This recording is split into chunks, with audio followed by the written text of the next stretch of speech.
Hello and welcome to Daily Reflection with Aneel Aranha. Today is the 19th of May 2019. We're going to reflect on John 13:31 to 35. When he had gone out, Jesus said, "Now the Son of Man has been glorified, and God has been glorified in him.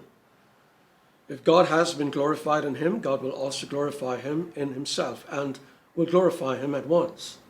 Little children, I am with you only a little longer. You will look for me, and as I said to the Jews, so now I say to you, where I am going, you cannot come. I give you a new commandment, that you love one another. Just as I have loved you, you also must love one another.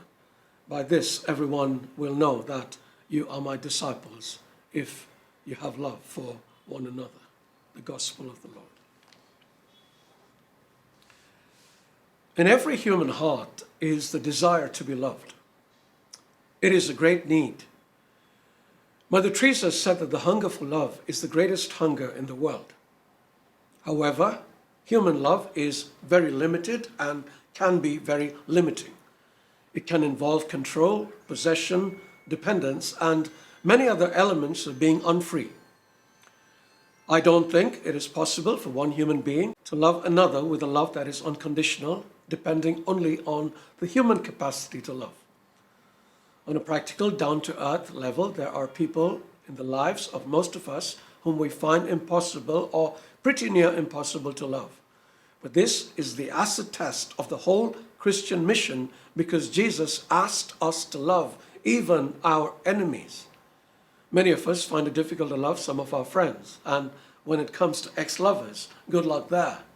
Not only is the love that was declared undying very dead, very often it turns putrid and foul.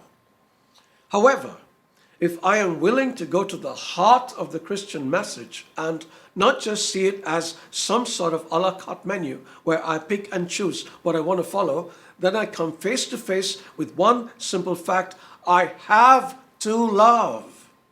It is a commandment. But I realize I don't have what it takes to love as Christ wants us to. To accept this simple fact is a moment of profound conversion. It makes me realize my great need for the Holy Spirit, and consequently opens my heart to him and what he can do in me and through me. And the more my heart is open to God, the greater capacity I have for loving others. That is because the more my heart is open, the more I can receive God's love. And because his love is completely unconditional, always forgiving, and totally sacrificing, I find myself able to be accepting, forgiving, and sacrificing in turn. After all, how can I receive love like this on one side and withhold it on the other? Eventually, when we have completely surrendered ourselves to the Holy Spirit of God, dying to ourselves and every need for fulfillment from other human beings, our love can be as limitless and deep as Christ's is. And then, even if our enemies were to pillory us or hammer us to a cross, we look at them as Jesus looked at them, with eyes of love. I'm not a singer, but I wrote a song called Eyes of Love a couple of years ago and decided to sing it myself. It was an impromptu thing that I did on the spur of the moment, and as it didn't turn out too bad, I decided to release it. You might get a kick out of it, so here it is. God bless you.